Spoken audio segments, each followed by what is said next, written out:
and start the recording.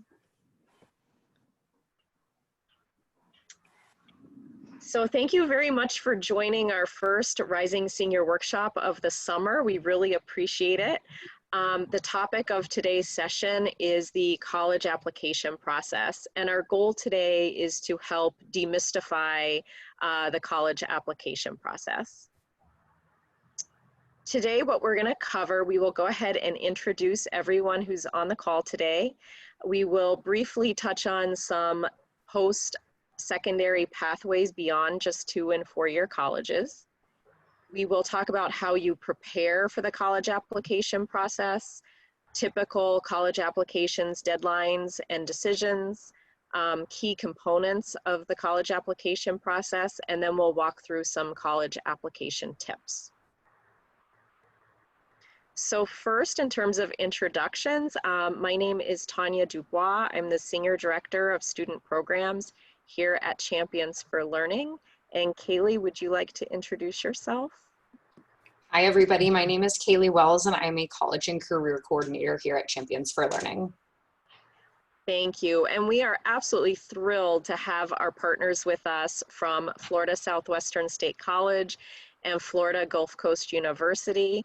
And Amber, would you like to introduce yourself? Sure. Hi, I'm Amber McCown. I'm the Director of Admissions at FSW. Thank you. And Lisa? Good morning, everybody. My name is Lisa Johnson, and I'm the Associate Vice President for Enrollment Management at Florida Gulf Coast University. Thank you very much. And I do want to thank our sponsors. We are really fortunate to have some wonderful folks who support Champions for Learning that allows us to provide this kind of programming and education to members of our community at no cost. And so we always want to show gratitude to these sponsors for helping us be able to put on programs like this. So first, I'm going to introduce Champions for Learning for just a moment, and then Amber and Lisa will introduce their respective institutions as well. So a little bit about who we are at Champions for Learning. Our vision is a community that is 100% engaged in the support of student success, and our mission is to create life-changing learning experiences for every student. Champions for Learning has 3 main pillars. We work with students, we work with educators, and we work with community members. I do want to point out that we just finished our 30th year. We have been the Education Foundation of Collier County for 30 years. We do have a 4-star rating on Charity Navigator. We are named as one of the 50 education foundations in the country. And just to put that into perspective, there are 50 education foundations just in the state of Florida alone. So that's something we're really proud of. And we invest $3 million in education annually. And what we do, I mentioned the 3 pillars. We work with students, educators, and community. Some of the ways that we help students are with things like college and career readiness. That might be with students inside our own program or families like you from our community. Access to financial support. We help all of our rising senior families in Collier County with setting up your FSA ID, completing your FAFSA, and we have lots of ways that we can support you do that. Real world skills and experiences for the students in our program. Teaching those foundational skills is so important. Communication, networking, interview skills, and then of course, information and resources for parents. Events like this, we also have a wide array of resources on our website, including checklists, so that you know exactly what to be doing in each grade throughout high school. Ways that we support educators, you've probably heard of the Golden Apple, and that's an award that Champions for Learning gives to our distinguished educators every year, but it's a lot more than just handing out awards for us. We really invest in innovative practices of our teachers through classroom grants, and we've also developed a framework so that our teachers can share their best practices among one another. and we're able to develop ways for our teachers to engage and share their innovative practices within the community. And lastly, in the community, of course, we create a culture of learning. We host all sorts of events and roundtable discussions and things on the topic of education. We always want to expand reach and build awareness about, for example, college access, something we're talking about today, and provide meaningful experiences for members of our community who get involved with our students in so many ways through career exploration. And we have over 800 volunteer experiences through our organization every year. How you can become a champion, you can tell others about us. We always encourage you to do that and encourage others to get involved with our organization. Please consider following us on social media. We put out a lot of good tips for families and students that might interest you. You can also sign up for our newsletter. And lastly, we have Champions 101 events every month, and it's a really good way to introduce yourself to the organization and what we do if you ever might be interested in volunteering with us. And now I'm going to turn it over to Amber to introduce FSW.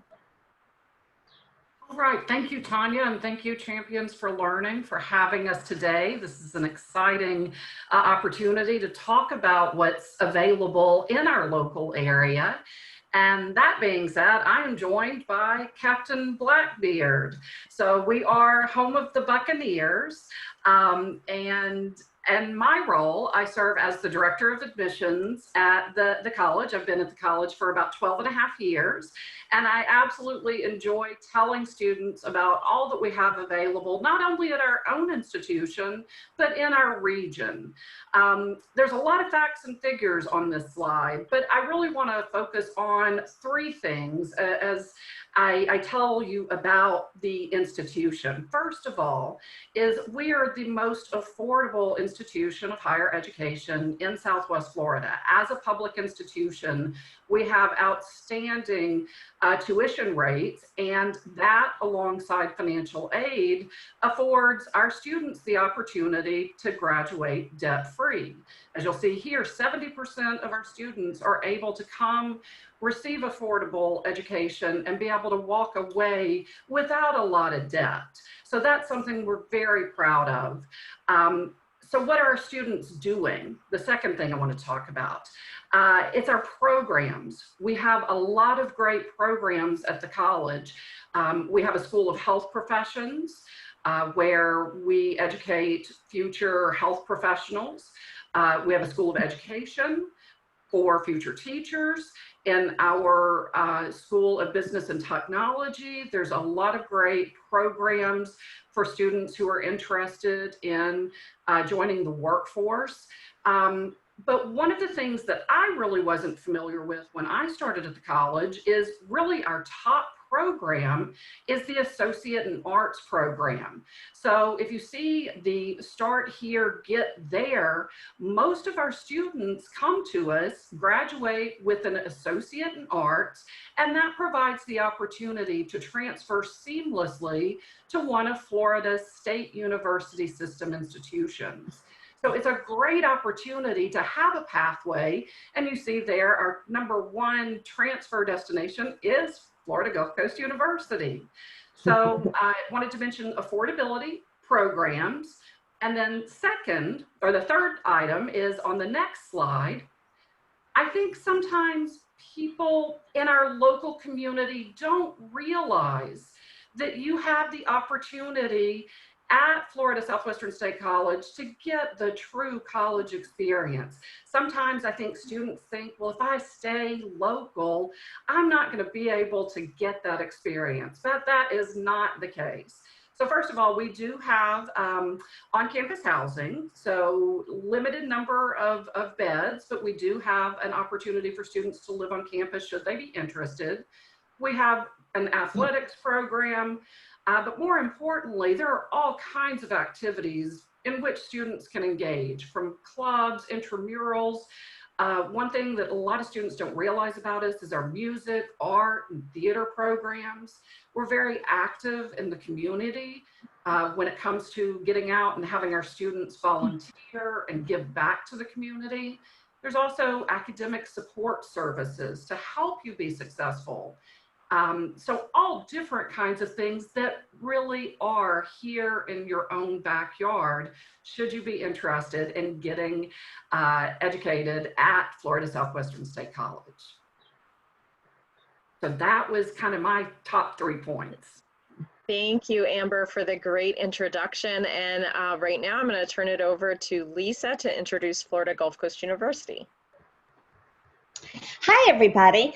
Well, first thing I want you all to know is I've only been at Florida Gulf Coast University for 10 months.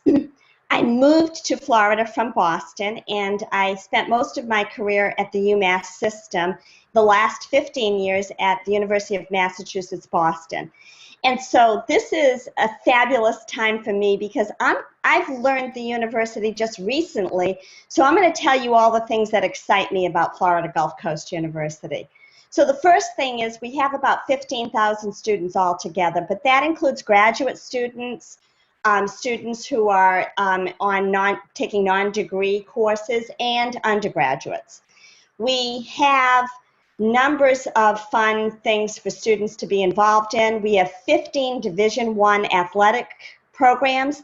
And I don't know about you, but when my daughter was selecting a college, she said to me, "Mom, I want to go to a place that has spirit, where people rally for their teams and all get together and watch the games and all that." And she wasn't an athlete. So that is a big deal for us. And we have phenomenal athletic teams. We have 250 different student clubs. And so there's something for everybody to be involved in. Now, one of the things that you're seeing on the slide is we have this amazing Olympic-style pool on our campus, and that's right adjacent to our freshman residence halls. And our freshman residence halls, and I kid you not, this is one of the best things. Every freshman gets their own room, even though they're in a double or a triple. So you get the best of all worlds. You get to live with peers, but not have to have them sleep 3 feet away from your bed like most universities. When I saw this, I was on a tour with the family, and I was like, wow, this is amazing, because I have a daughter who just graduated from college not too long ago, and she constantly complained about the room with the roommate 3 feet away. And I can tell you that is solved at Florida Gulf Coast University. The other thing is we have a beach. How many universities have a beach with a restaurant right there where you can enjoy food while you're looking at water and sand and all of that? The university is also, we pride ourselves on having faculty who are doing research in their field. So when you get out into your field, you're not just learning from faculty that are teaching you from books that are 5, 10 years old knowledge. Because our faculty are engaged in research, they are creating new knowledge in their fields, which means you go into your field with that new knowledge, which puts you in a great place to be able to get into your first entry-level jobs and really know what you're doing in your field of choices. We have 58 undergraduate programs, 25 master's degrees, and I can tell you, the entire university is built on student success. There is so many things available for you. And we want to think of ourselves as the place, when you fall down, we pick you up and keep you going. I always say to students, I'm the last person you want to see if you're thinking about stopping out or dropping out. We want you to get your degree because there is no greater gift that you could give yourself than a college education. And we are all about that. So I hope some of you consider us. And if there are questions and things, I'm always available to help. Thank you very much, Lisa, for that introduction. We appreciate it. And at this time, Did you want to address any of these items, or we'll go back to that later? So one of the things I want to say about application dates and deadlines, first of all, as you probably know, with the COVID virus, most universities' deadlines have been put aside because all of us know how difficult it is to make decisions in a remote environment. Now, that being said, I want to say this to all of you, which is a tip that I think is very important. You should try to apply early action every place you possibly can. There's so many advantages for students applying early action. They get spots in programs that others might not be able to fit, other students who apply regular decision. There's more money, there's more scholarship money, and you get your decision early and it's not binding. You don't have to commit to anybody with an early action decision. And so that date is November 1st. And I would say to any of you on this line, try your hardest to get your application in by November 1st so you get those benefits. And we are all about helping you with that application process if you even need folks to help walk you through. So I'm mentioning that date because that's the most important, November 1st. And then connect with us. We have so many ways. We're on Instagram, we're on Facebook, YouTube, Flickr. There's all kinds of ways that you can connect with us. Try to do that because you can learn a lot more about us, and our students are all over these sites, and that's what you want to do. You want to connect to the community you're considering. Thank you very much. You may have noticed when Lisa mentioned early action, which we are going to address later in the presentation, all four of us nodded very strongly. So I think we all agree, Lisa, that that's great advice, and we're going to talk about that in a little bit. But at this time, I'm going to turn the presentation over to Kaylee. Hi, everybody. So to kick off the content that we have for you today, we would like to take a quick poll for all of our participants. So I'm going to go ahead and launch the poll, and it should come up right in the middle of your screen, and you should be able to select an answer. So the first question that we have in this poll is, what part of the application process worries you the most? Several different answers on here. Try to select the one that really, really makes you worry the most out of all of them. And just know that no matter what you select, there's no wrong answer. And regardless of what your response is, we'll be addressing every single one of these concerns, either in this presentation or in future presentations. Got one response, that completing the applications. How about everyone else?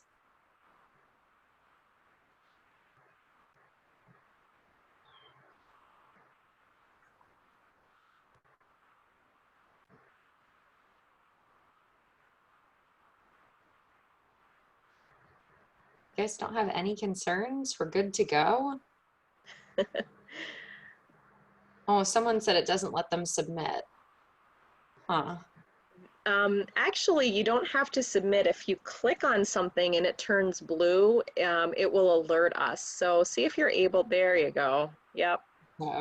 Writing essays, I can definitely understand that. It's not everybody's strong suit, but there are so many resources out there that'll really help you write a good essay. Right.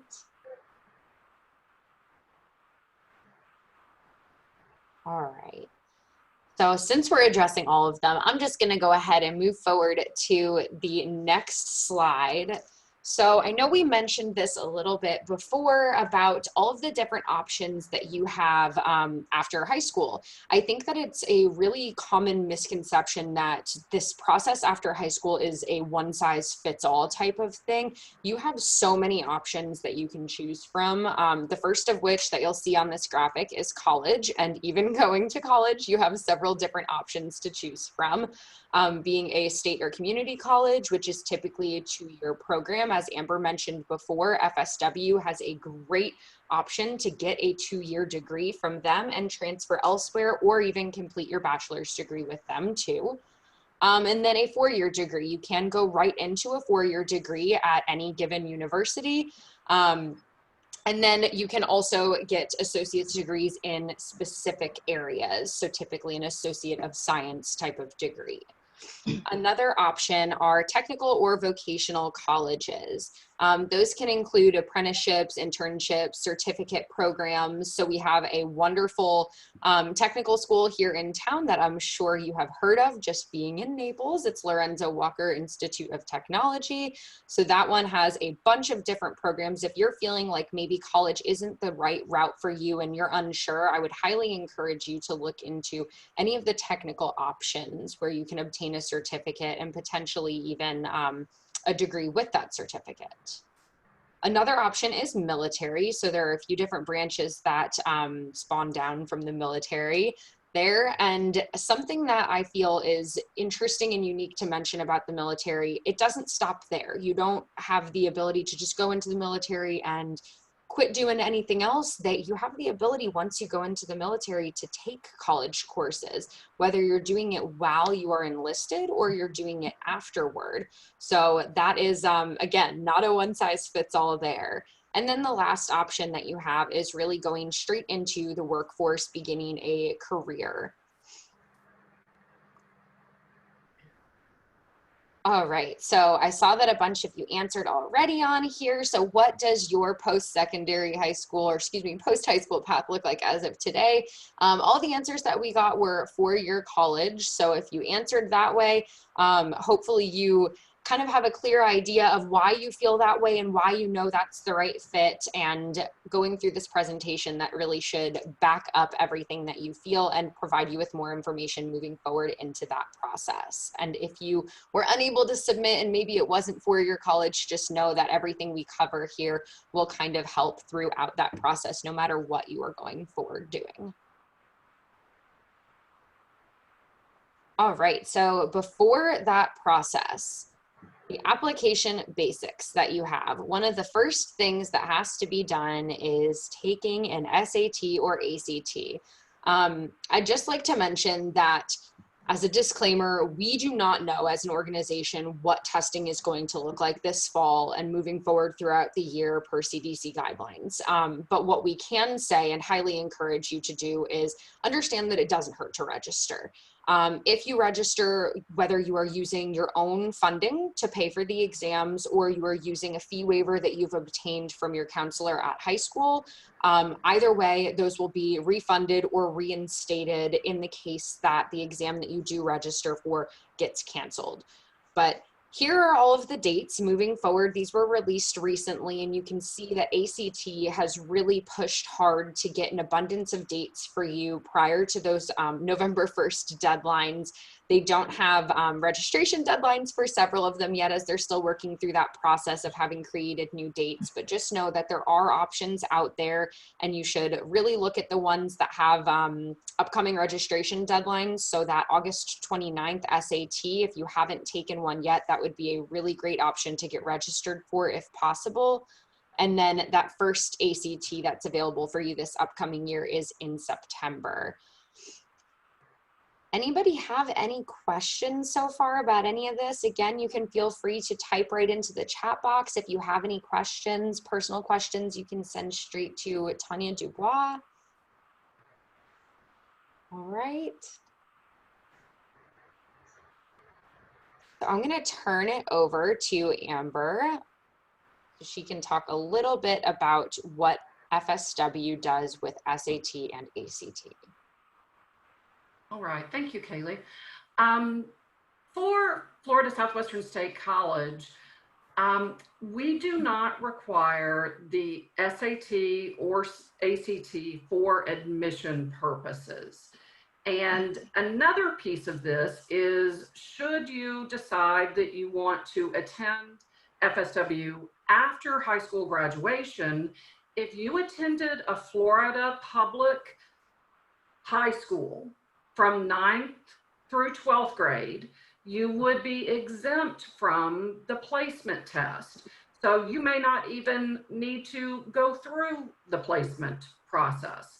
So what is important, I think, for us to understand it is, I think, a good idea to go ahead and take the ACT and SAT because many other schools are going to require that. It's good to have it, and it's good even to provide those scores to us should you apply with us, because we will use them for placement purposes only. So it's really designed not as basis of admission with us. We will not use the scores for admissions purposes, but if we have them, if they are available, or if you are not exempt from the placement test, we use them to ensure that you are taking the right courses to be successful when you get started in college. So for example, I'm not a math person, don't like math.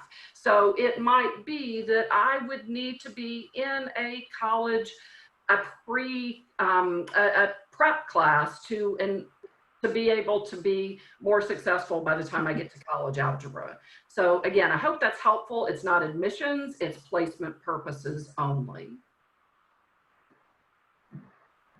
Thank you, Amber. And Lisa, would you be able to address the same, how FGCU uses SAT and ACT test scores? So the Board of Governors in the state of Florida requires the SAT or the ACT for all of the SUS universities in the state of Florida. So I think everybody should take it. Now, that being said, I want to tell you all, I was the first in my family to go to college. And the SAT and ACT, when you look at those tests, they are correlated, the scores correlate very well with folks that have come from families that have parents have been to college, where there's a lot of reading going on in the house, where families' income is higher. And so I was one of those kids who took it, who didn't have all those advantages. I didn't have anybody paying for SAT prep. So what I want to say to you all, take the test, but don't worry about it. We have pathways for students who are great students who just don't score well on those tests. So I want you to know that. And secondly, we do use the test for placement for math. And so if you look at that score and you say, that score doesn't reflect my ability in math, we also have a campus-based assessment that you can take, and you can use the best one of those two to be placed in a math class. So take them, don't worry about it. If all fails and you are not able to take the SAT for any reason, and you submit with your application a note that says to us, due to the test being canceled as a result of COVID, then we will be able to waive that requirement under those conditions. In fact, I'm waiving one today for a young woman who's applied for this fall. So we're flexible. Don't worry about it. I think there's too much stress around this score. One score for a few hours should not impact your entire options for college. Your grades, your classes, your motivation, your efforts, the kind of person you are, all of those things count way more. So take it, but don't stress about it. Thank you so much for that insight, both Amber and Lisa. That was awesome, as I'm sure all of our participants can breathe a little sigh of relief hearing those aspects during this particular circumstance. So moving forward into something that may or may not affect our participants on this call. So I'm just going to touch on it briefly. Eligibility for free and reduced lunch. So if you are unaware of what exactly this is, you might qualify for free and reduced lunch based on your parent or guardian or family income. This would be something that you would work with the school district on, and you do have to apply each year for this. So you might have had free or reduced lunch last year, but you do have to apply each year to keep that up. The reason why this is so important is because by having free and reduced lunch, you will have the opportunity to have 2 ACT waivers and 2 SAT fee waivers. Those are like lifetime waivers though. So maybe you had free or reduced lunch last year during your junior year and you already used up all those test fee waivers. Those don't renew each year. It is 2 of each, so 4 total for your entire high school time frame.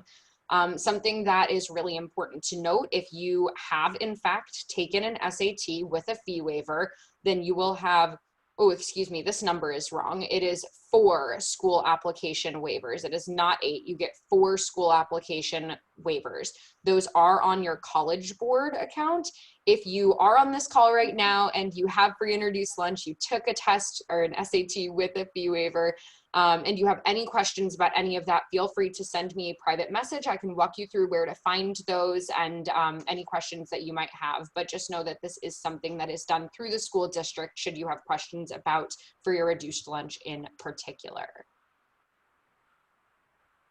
So again, just a little table noting a few different things about fee waivers for SAT and ACT.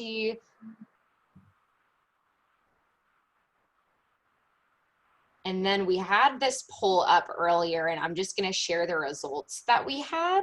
So have you started doing research yet using the SUS matrix? We have one person that said no, and then one person that said I've never seen it before. So we're going to show it to you right now. So if you've never seen it, here it is. There is a lot of information on this one graphic. I do want to preface this graphic. As you can tell at the top, it does say 2019-20. This is last year's information. It is very important to note that each year schools might change their information. Their middle 50% criteria might increase, it might decrease.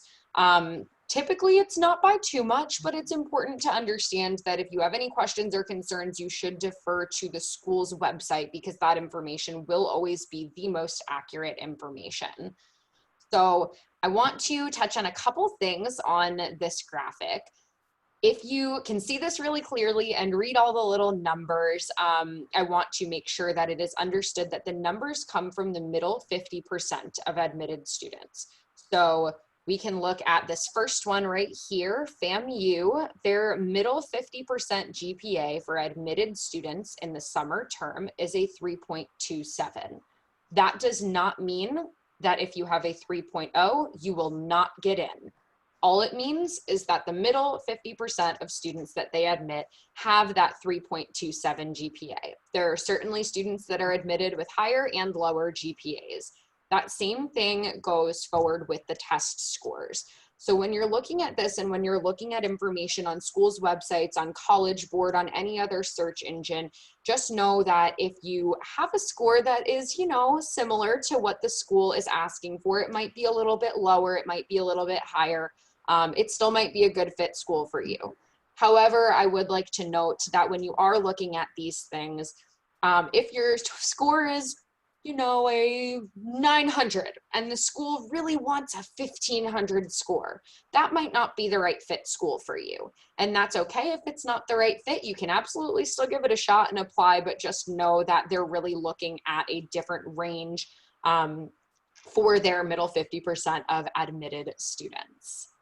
A couple other things on this document, and again, this information can all be found on schools' websites as well. It lists whether they accept application waivers in this column. It also lists whether they require you to submit the SSAR, which is a student self-reported academic record. That is a fancy term and platform for your transcript. A lot of schools have moved to not accepting that unofficial transcript with your application. They want you to fill out the student self-reported academic record on that platform and connect it to your application. So that is something that you'll want to be on the lookout for if the schools that you're interested in do require you to submit that. It also lists whether they super score your ACT or not. I believe every school in our state system super scores SAT, but I think that UCF is the only one that still hasn't hopped on board with super scoring your ACT. So definitely important to note there. And then you have a few columns with different deadlines. Again, these deadlines are always subject to change. Schools are changing whether they are rolling admissions or whether they have a hard deadline each year. So I would just like to make that very clear if you're looking at the deadlines on here. Kaylee, can I say one thing about this? You know, this information comes out once a year, and as you can see on the left-hand side, this is for 2019-2020 because the new one is not out yet. And I want to tell you all that the Florida Gulf Coast University information is all wrong. So if you're interested in us, do not look at this because most universities change something every single year. And so be really careful when you're using a matrix like this that you're looking at the correct year that you're going to attend. So for instance, this says we're rolling admissions. We are no longer rolling admissions. We have early action and regular decision. We also, the SSAR, I think that it takes like an hour and a half for students to do that. It's an ordeal. And so I am making that optional for students. You do not have to submit that. Just submit your transcripts and let admissions do that work. That's their job. So don't put all that time in if you're applying just to us because we don't need it. Just send your transcripts and we'll do it. The other thing I want to point out is that the deadlines are with early action regular decision, it's different deadlines. And please note that with COVID, everybody is being way more flexible than the way they were a year ago. So when this was put together, we didn't have this COVID virus we're all dealing with. So understand that there's a lot more help that you can get from universities and a lot more negotiation on all of these aspects. So take advantage of the help you can receive from the universities under these times. Thank you so much for that insight, Lisa.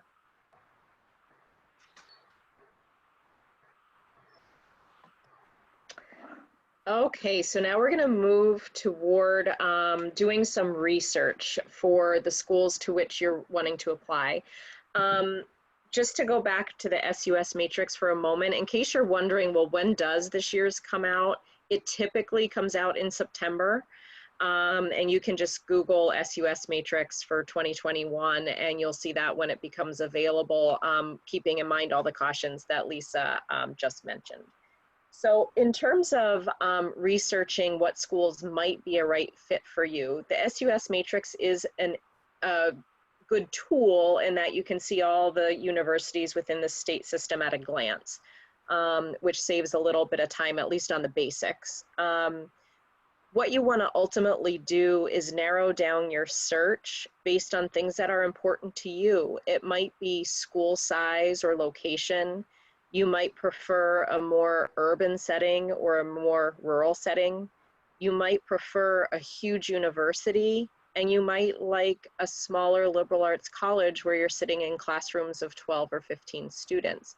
You know yourself, and your parents know you best and know exactly what kind of school might be the right fit. Geography is really important. It takes a long time to drive out of the state of Florida, and of course we hope that you all stay, but as you consider geographically where you might want to go, just consider the distance and travel time that might be involved. Of course, does it have your intended major? Does it have the extracurricular activities in which you're most interested? Is your GPA and SAT score a right fit based on everything Kaylee just said? There are wonderful search engines that one can use to do this kind of research. We love the College Board's search engine. They do a really good job. You can enter different criteria in various ways to help hone in on some schools that probably meet your criteria. So we recommend you try that or other search engines that are available online. When it comes down to it, you should probably have a list of 3 to 5 schools at minimum that you're considering. And you always want to think of it in a few different buckets. There are going to be those target schools that we just talked about, kind of fit with your GPA and your SAT scores and so on. There are going to be safety schools, which you think based on your GPA and SAT scores, you're almost certainly going to get in. It's never certain, right? But you always want to have a plan B. So it's important to always have some safety schools on your list. And then you might have a couple of reach schools. And those are schools where you might be on the lower end of that middle 50% or maybe even fall outside of it. But it's a school that meets your needs in every other way, and you might choose to apply anyway. The one thing I always tell families when you're researching schools is at this point in time, don't consider the cost, okay? You want to cast your net as wide as you can, and you want to apply to all the schools that meet your needs. And then after financial aid packages come through and after merit scholarship decisions come through, then what you're doing is looking at the bottom line. You probably want to have a conversation with your family first and say, what can we afford? What is our maximum we're willing to pay per year in college? And then after those financial aid packages come in, you already know what that number is and you've set expectations for your family. But don't let it limit you in the beginning. There are some wonderful scholarships and financial aid packages out there that can really help you attend where you otherwise maybe thought you couldn't. So I want to turn to our guests now and ask 2 questions. One is, under what circumstances do you think FSW or FGCU would be the right fit college for a particular student? And the other question is there any special advice you would give as students consider good fit colleges? So Amber, we can go ahead and start with you. Sure. I do want to follow up on your point, Tanya, about the safety schools, because I recognize that is what FSW is for many students. And one thing that I think is very important, we talked about earlier, is to make sure that you are applying early in the fall of your senior year to all your schools. So your top fit and your safety schools, because once you start getting your award letters and your acceptance letters in, you're going to have all those choices that you can lay out in front of you, and then start kind of drilling down deeper and saying, okay, which school is really going to be right for me?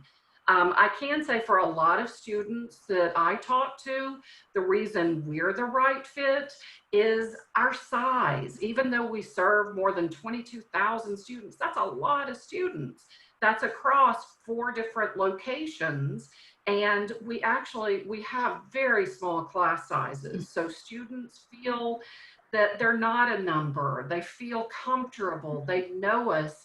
And it's funny, one thing I would say is make sure to get out to the schools that you want to see.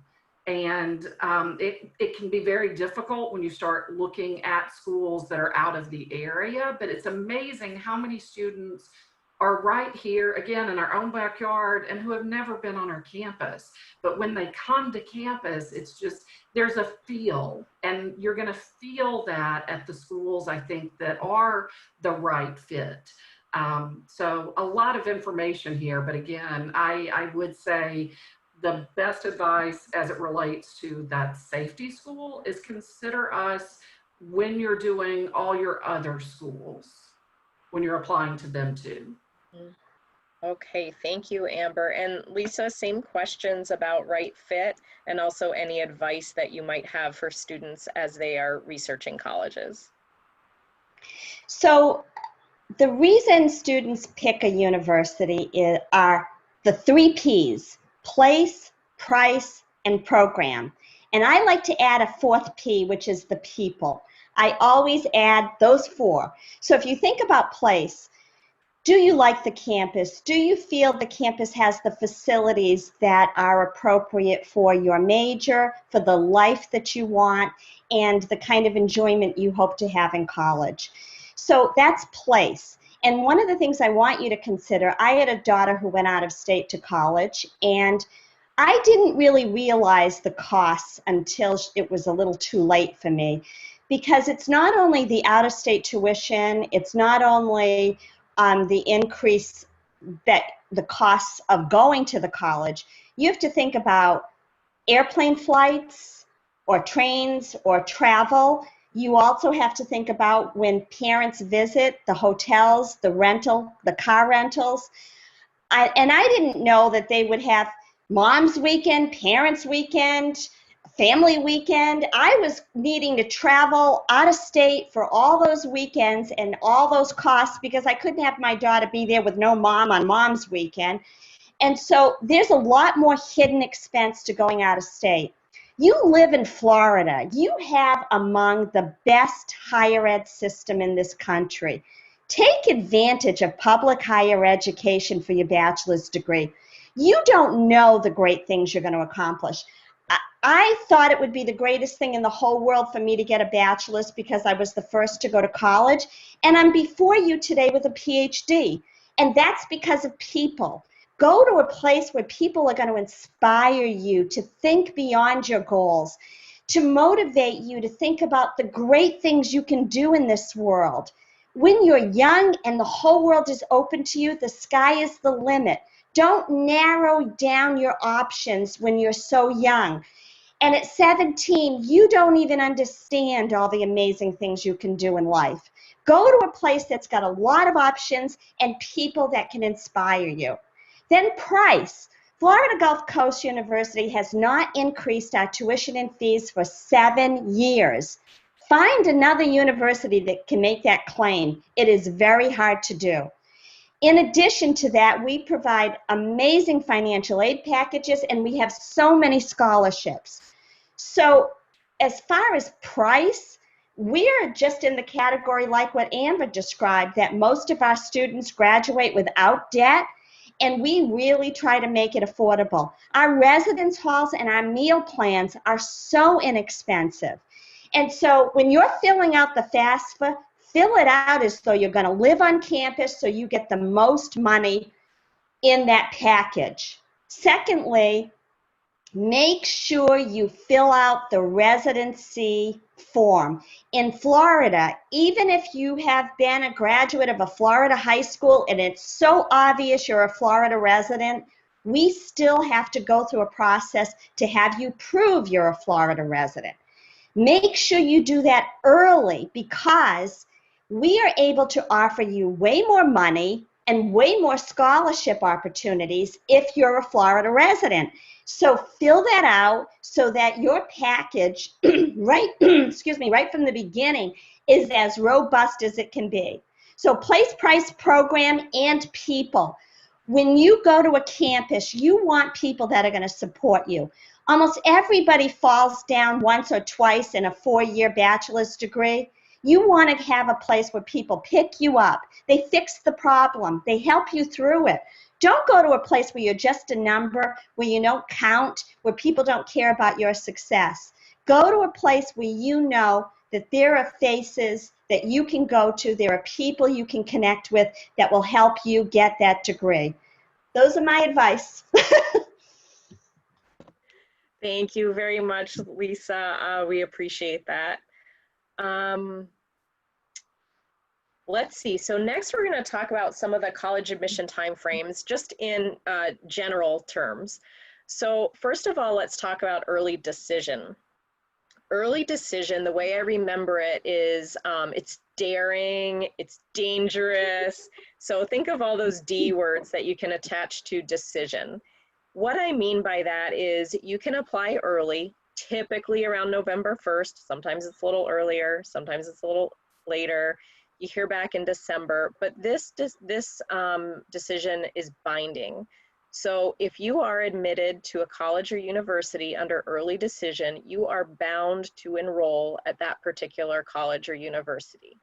You should only do this in a few circumstances.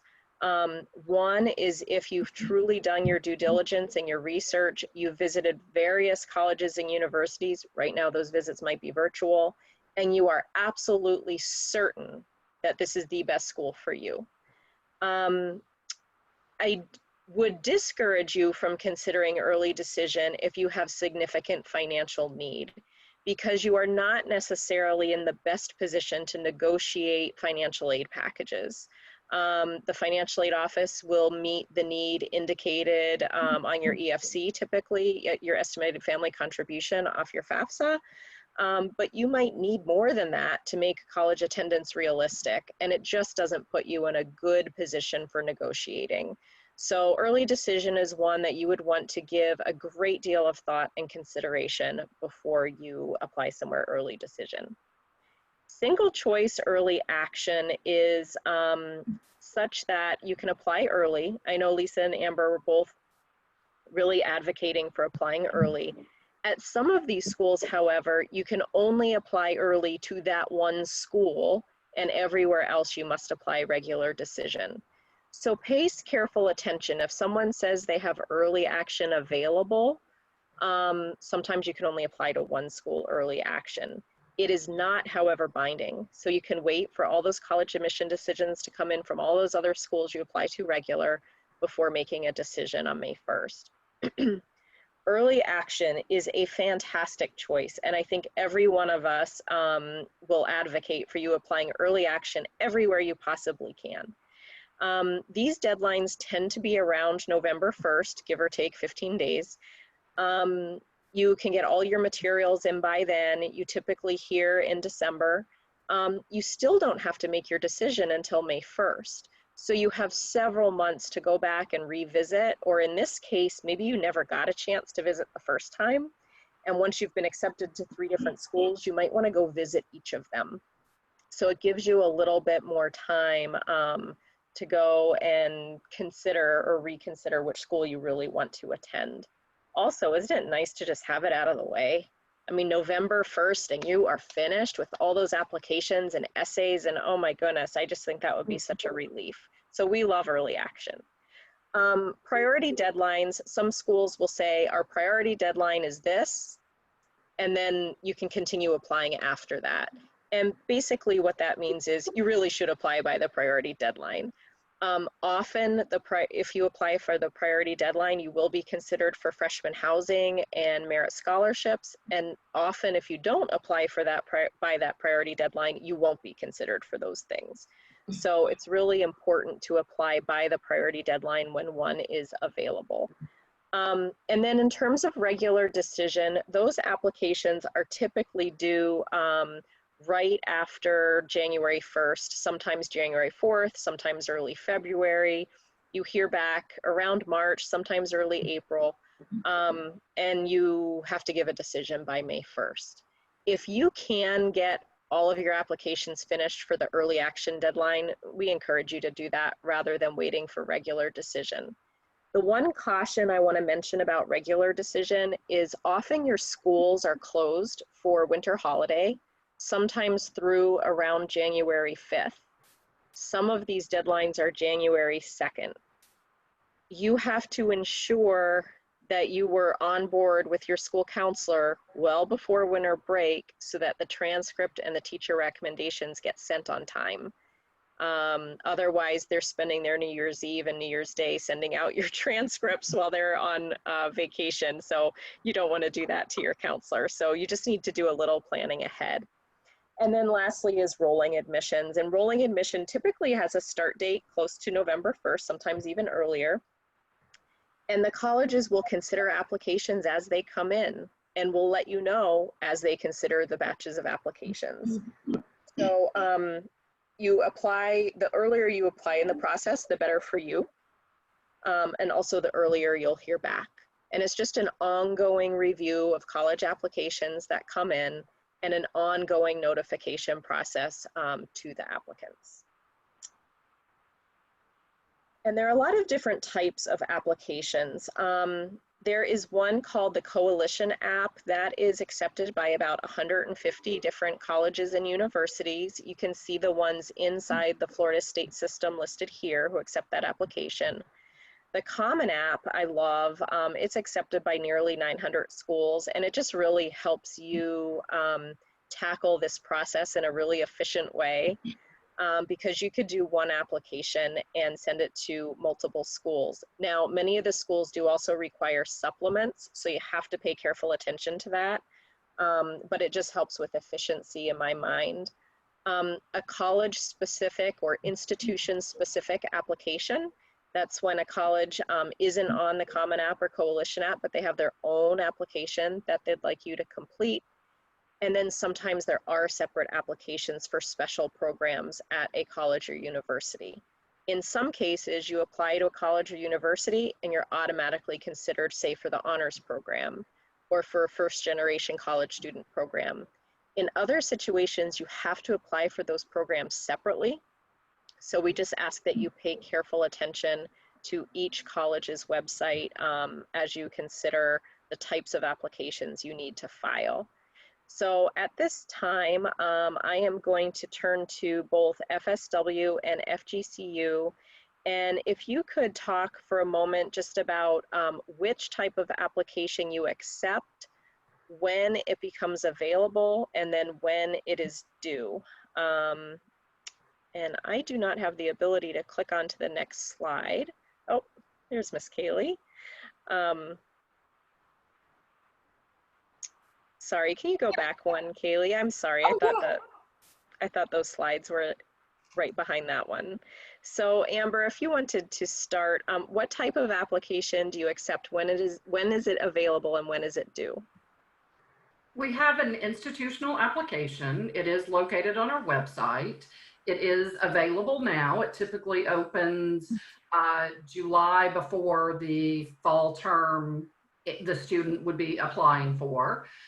So for example, we opened July 1st for fall 2021. With FSW, we are what is called open access. So we accept applications up until about 2 to 3 weeks before the first day of classes. But again, as we talked earlier, it is not recommended that you wait and apply. One of the things I don't think that students sometimes recognize is that although we are what's called open access, there are steps that students have to engage in order to register for classes. So there is a required orientation. You may be meeting with an academic advisor. There are different steps that are necessary before a student can actually enroll in classes.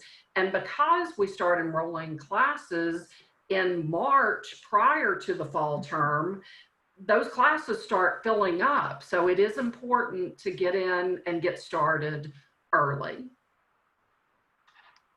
Thank you. And Lisa, same questions? So Florida Gulf Coast University has 2 different application types.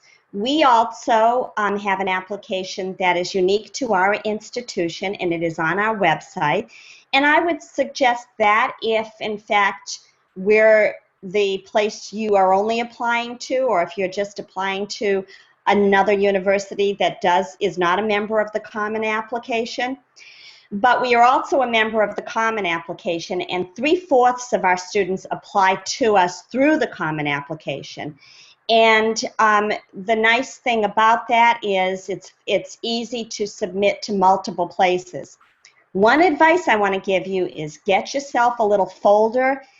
Be organized, because you are going to get so many things from these institutions, and you need to keep track of all of this. So if you apply through the Common App and you're applying to multiple places, start a little folder on each place, put things in it that are important or unique to that place so that you can stay on top of this.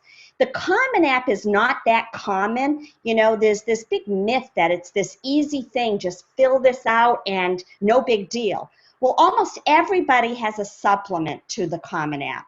And so that's where everybody throws in all the stuff that they want to know that is unique to them, that is not the common part of the Common App. So give yourself enough time. It's not like you just sit down and plow your way through this. Lots of them have other supplemental information that you need to submit unique to that institution. So start early. I told you already that we have early action, and that's November 1st. After early action, we go right into regular decision, and we put those decisions out as soon as we get completed applications. We're making decisions and rolling those decisions out. So even though our regular decision deadline is not until March 1st, do not wait that long. You want to be on top of this. You want to be one of the first people to sign up for orientation, because the early orientations get you the best classes, the best class times. So the more on top of this you are, the better your experience is going to be as a new college freshman. Great, thank you both very much. Before we move on into the next section, does anyone have any questions about the sort of preparing for the application process, the college research, the types of applications, the types of deadlines, anything like that? You can please feel free to type any questions you have into the chat box.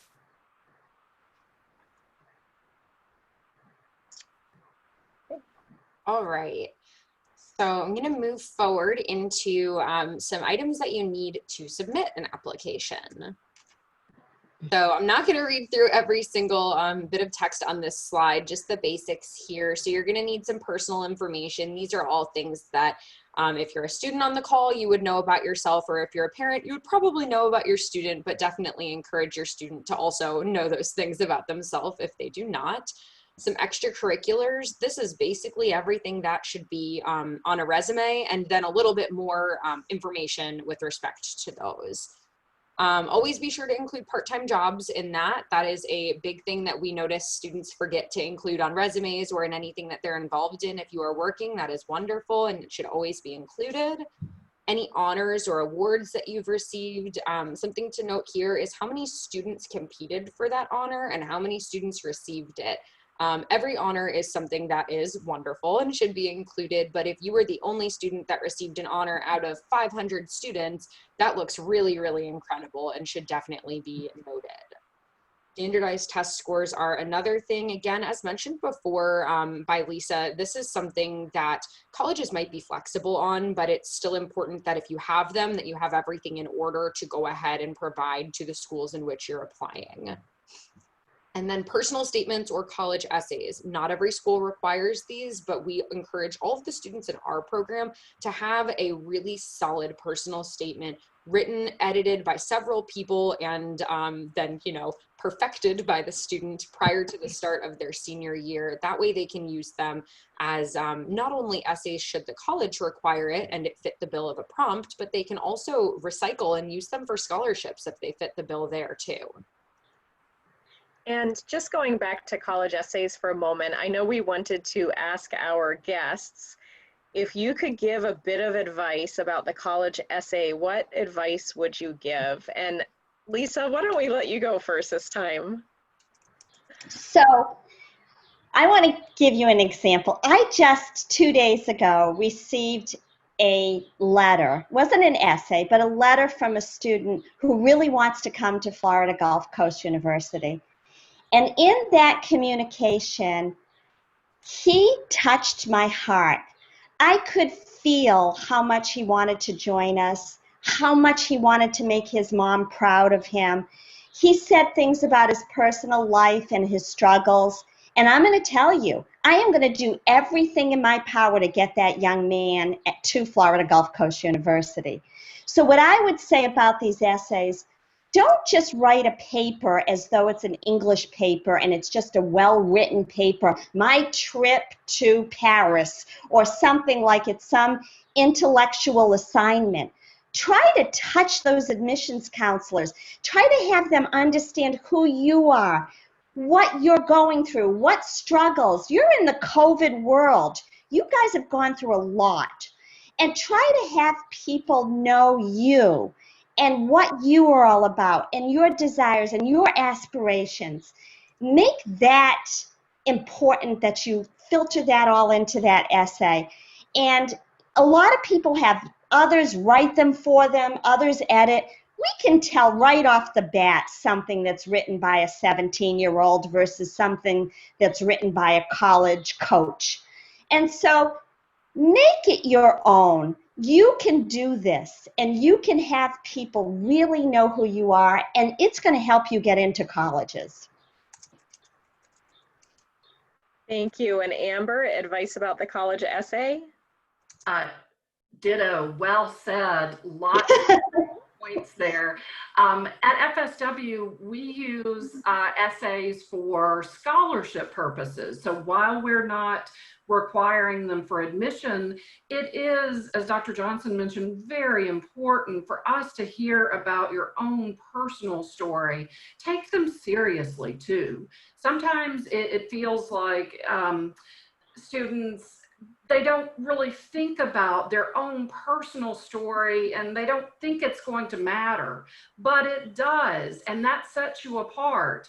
You know, when we have just a handful of scholarship dollars that we're able to give certain students, we're going to be awarding them to the people who really took the time, were thoughtful in what they shared with us, who are sharing information about themselves to help us better understand who they are and what they're going to provide, and that they're going to be part of our community. So it's important for us to hear about what experiences you've had, what you've done while you're in high school. As Kaylee said, even going to work, sometimes that's something that students, it's like, well, you know, I'm not as active and involved, but maybe you're having to work to support, you know, your family and to help them out. But then you did these other things. There are so many things. Look deep inside, because you've got a lot of things that you could probably talk about and you don't realize it. So take it seriously, because that is a great opportunity to get attention and get scholarship dollars or get into an institution. Thank you. All right, I have a few more things just that you might want to begin gathering before you start applying to colleges. So letters of recommendation, we mentioned this a little bit earlier, but just some tips here. Ask for them early. Always provide supporting documentation. So whoever you are asking and who has agreed to write a letter on your behalf knows some more information about you. And be sure to write a thank you note. Another little piece about letters of recommendation that we really push hard to our students is to understand that not everybody is going to be your recommender, and that is okay. You really want to look for people that can really write a solid letter on your behalf, that can advocate for you and who you are and what you bring to the table, because that letter is going to be viewed by people making decisions about whether you have a spot at their school or have the right to earn the scholarship that you're applying to. So be sure to ask for those early and provide that documentation. An unofficial transcript or academic worksheet. This is something that might differ from school to school depending on where you're at. Some counselors provide unofficial transcripts for your reference and some provide academic worksheets. As mentioned, the SSAR for certain schools may be a little bit of a thing of the past, but for a lot of schools, they might still be using it. So it is best to be as prepared as possible in the case that you do need to submit one of those. There are a few bullet points on this slide that just share a little bit about the SSAR, just making sure that when you do submit the SSAR that you are typing everything in as accurately as possible. This, as mentioned, is your self-reported academic record. So just like a school might ask you to type in your ACT score to self-report that, you wouldn't want to type in the wrong score there, so you wouldn't want to type in anything on this platform incorrectly either. And then residency declaration. I know that Lisa touched a lot on this and how important this is. So we wanted to put in some examples on here. These 6 bullet points are not concrete for every school. So please make sure that when you are reading these bullet points, they might differ from school to school. Each school has different residency declarations.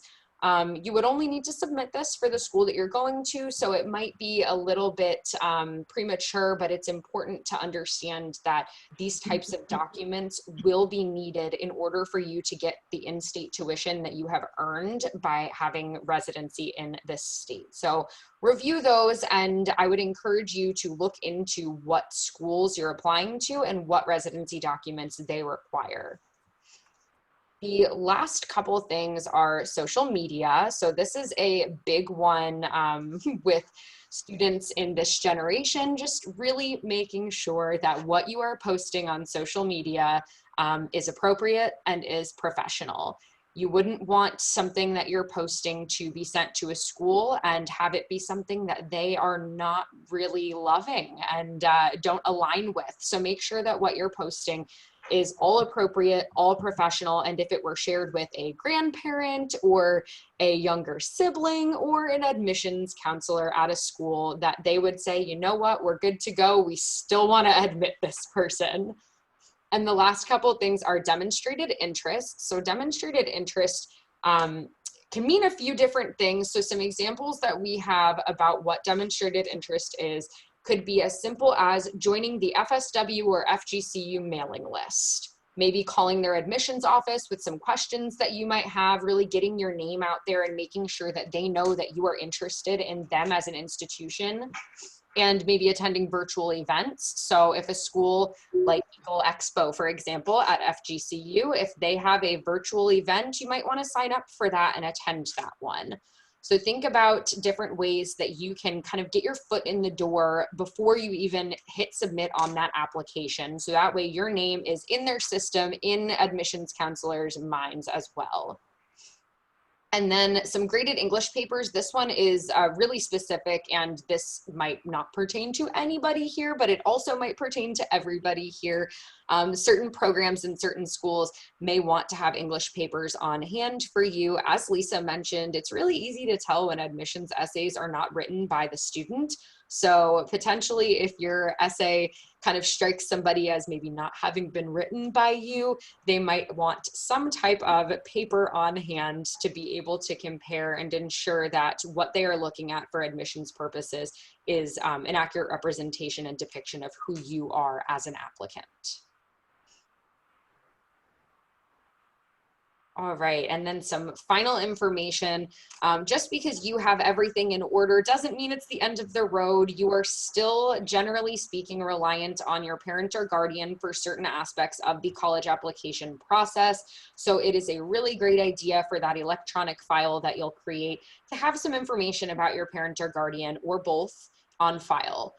So their legal full name, their birthday. It was mentioned in a presentation the other day that so many people don't know their parent or guardian's year of birth. And I am not one of those people. I have my parents' birthdays down, but I understand that not everybody knows exactly what that birthday is. And you very well may be asked on these applications. So it's important to have a little note about that. Their level of education completed. Very important to understand that this almost always refers to degrees completed in the United States. So please just make note of that and make note of where that degree was completed. Their employer, their job title, marital status, and how long they have lived in Florida. Those are just the baseline of things that you would absolutely want to know about your parent or guardian, but you might be asked other questions as well throughout this process. Okay, so we have just under 15 minutes left, so I am going to work through this last bit of material a little bit quickly so that we have time for a few tips at the end and any questions you might have. So quickly, we're curious, what are the most important factors to you when you consider which schools you'll be applying to? And you can just go ahead and type them into the chat box. It might be location, size, having a specific program you're interested in.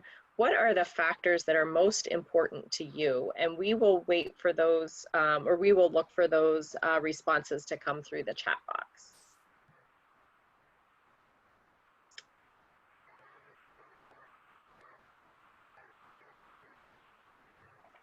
Okay, and while you're typing, we're gonna move on and talk about what to expect after you submit your college application.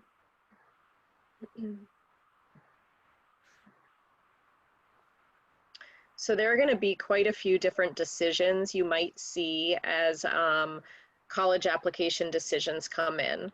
The first one you might see is whether or not you've been admitted. So sometimes you find that out via mail with a nice big package that arrives in your mailbox, and sometimes you learn that via the admission portal that you would be checking on a regular basis. The other thing is you might be denied admission. In that case, it's very challenging to appeal, but there is always an appeal process if you feel that was done in error. I always ask students never to use the word rejected. Nobody rejected you. You were just denied admission, that's all. And we're very careful about using those words. Waitlisted. So sometimes you meet all the criteria for the school. They think you're a great candidate, but they just weren't able to admit you. And probably if they had 1,000 more spaces, it wouldn't have been a problem. So you end up on a wait list. And I'm going to talk for just a moment about both being waitlisted and deferred, and how to approach those two possibilities.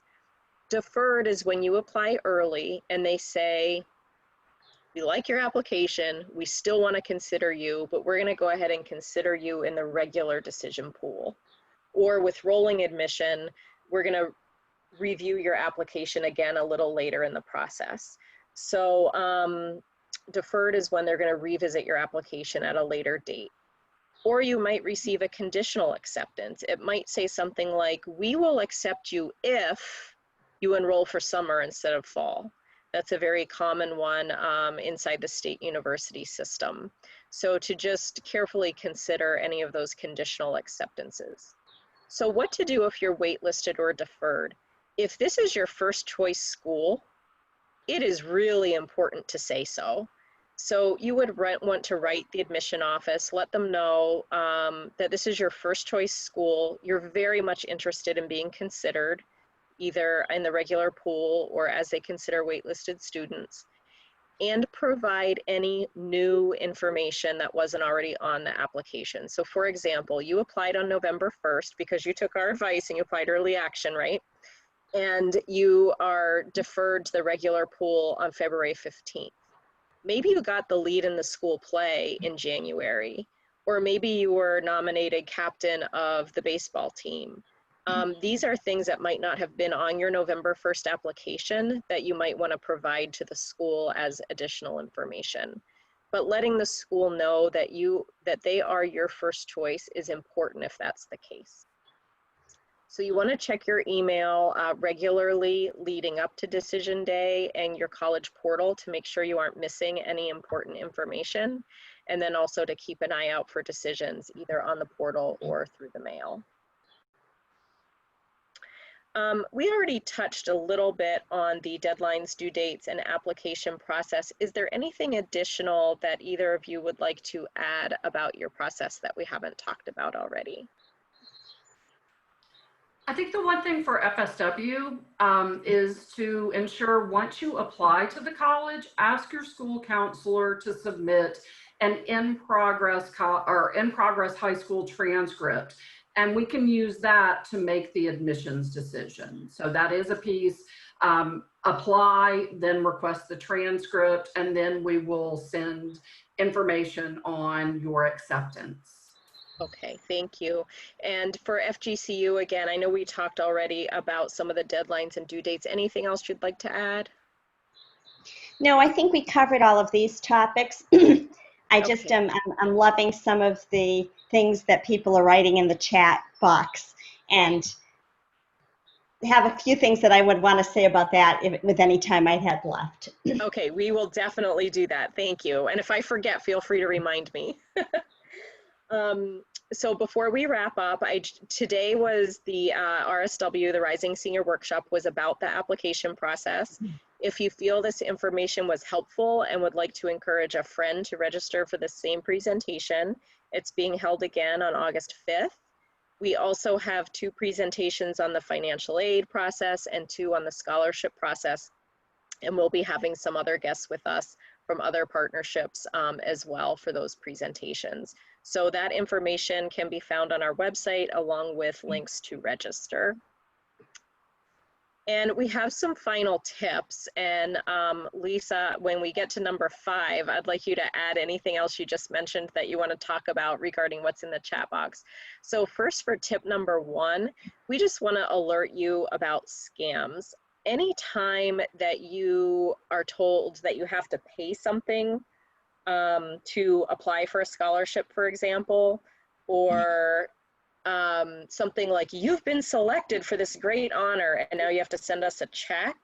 Those things happen an awful lot, and we just want to alert you to them, especially as you're applying for scholarships. You shouldn't ever have to pay money to apply for scholarships. The next tip has to do with, I think it's FAFSA, yes. So FAFSA becomes available on October 1st every year.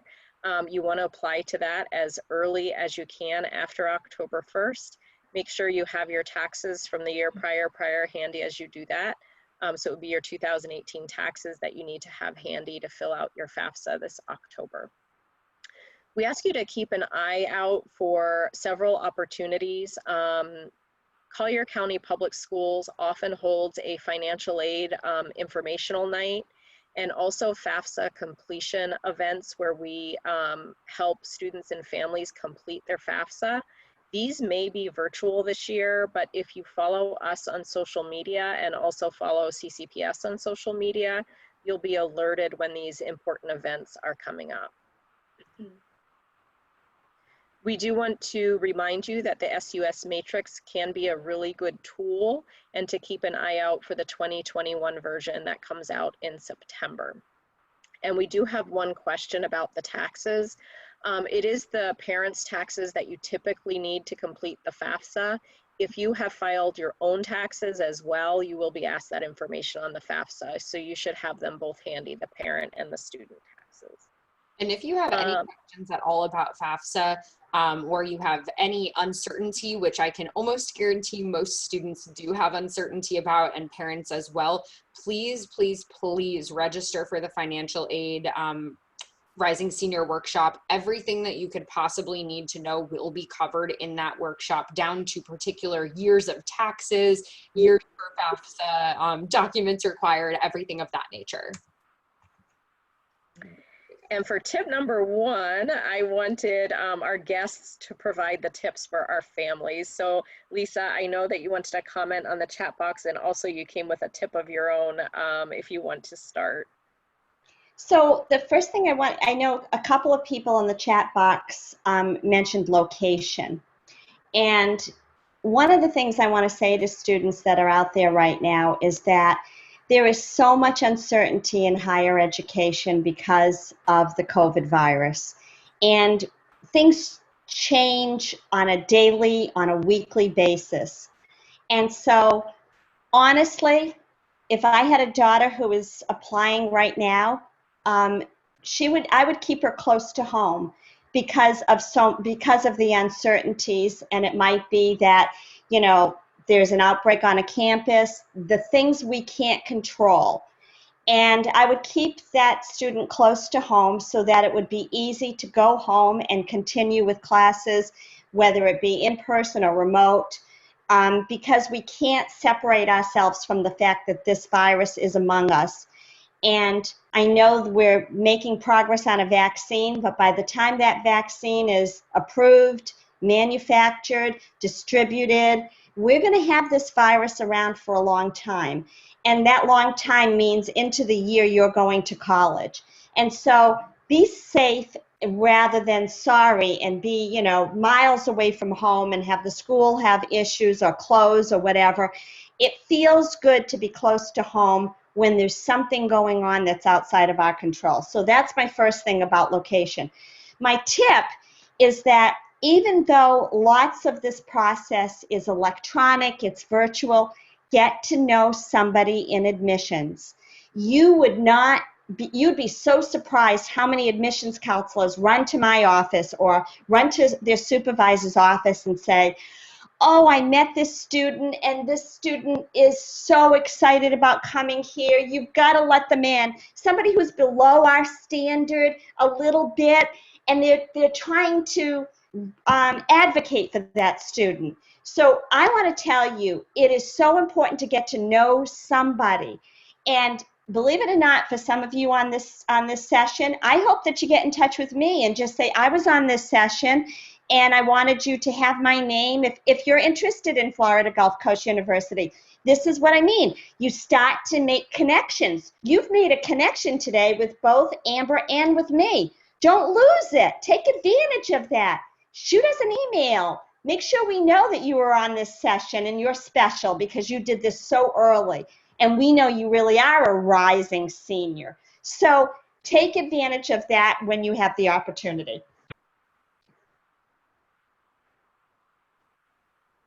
Thank you. And Amber? All right.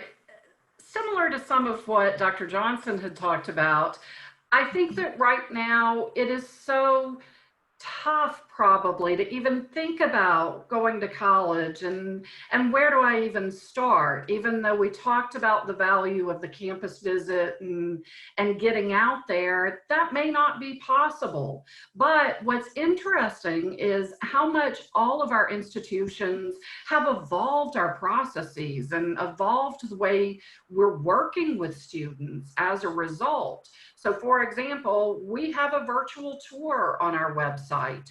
We have ways that you can engage with us without necessarily having to come to campus.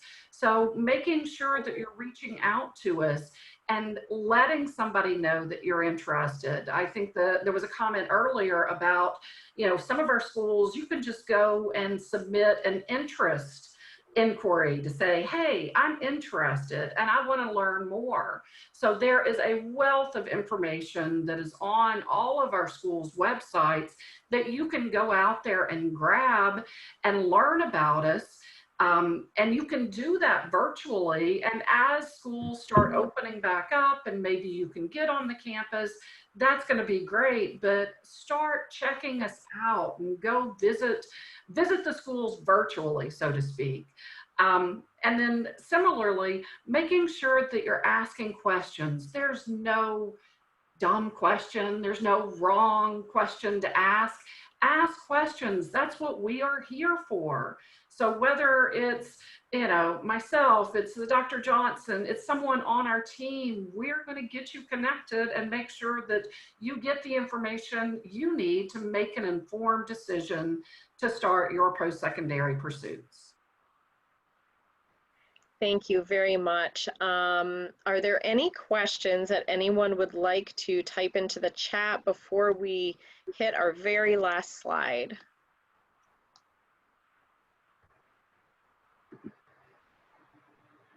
We're going to keep an eye on that while I move on to just sort of a to-do list for our students and families who are getting ready to enter your senior year. First of all, you will be sent a reflection survey via email. And so we ask you to complete that so that it will help inform how we do these presentations going forward.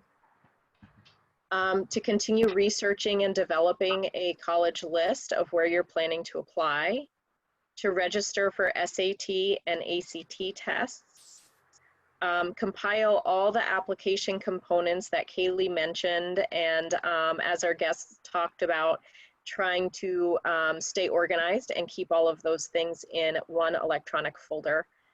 Work on your college essay this summer. Once school starts, it is really tricky to be working on those essays, and make sure someone else proofreads it for you. College applications are open now, so we recommend that you get started at least filling in that biological information, and then of course, as of October 1st, complete the FAFSA. So we did have one question come in. How many letters of recommendation do you suggest students get? Generally, what a lot of colleges require is 1 from their school counselor and 2 from teachers or coaches or someone who knows them best. So you probably want to ask 2 teachers, coaches, bosses, whatever, plus your school counselor, and they will typically keep them on file at the school and send them in for you to the colleges to which you're applying. And lastly, I just want to say thank you so much to our wonderful partners at FGCU and FSW. Not only did Lisa and Amber dedicate time today to educating our Collier County families about the college application process, but they invested hours just preparing for this presentation. And you are busy ladies. I thank you so much for your time and for your commitment to college access for all of our students. We really appreciate you, and thank you for your time today. Thank you, everyone. It's been a pleasure, Tanya. It's been such a pleasure, and I want to thank you for inviting us. Thank you. Thank you. And thank you to everyone who joined today. We encourage you to share this with friends. And if you do have any additional questions, you can stay on for a few moments and we can answer them for you. Thank you very much and have a great day. Jessica, you wrote me a chat, and if you're still here, I would like to get Tanya's insight on this as well. So, it looks like you're still on. She asked about any additional programs that can assist with